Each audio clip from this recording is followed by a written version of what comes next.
Mapema kwenda asimtaka kwenda doa. Ndao kazi. Hizo kungoni ndio mahali yako kutana. Abakuwa sio kama zikole zile kumani. Gaya hizi basi ni haya. Dada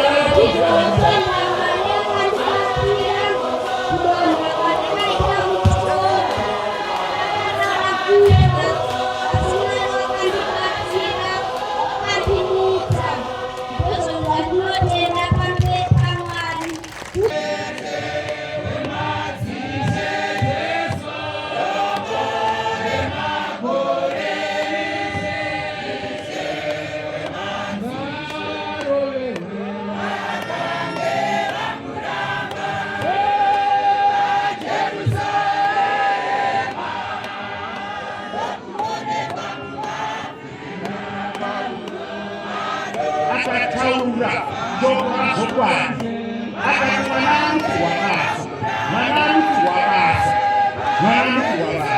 nasare bangeli wa Yesu Kristo kulezi tutu takanda takapana na mafuta hao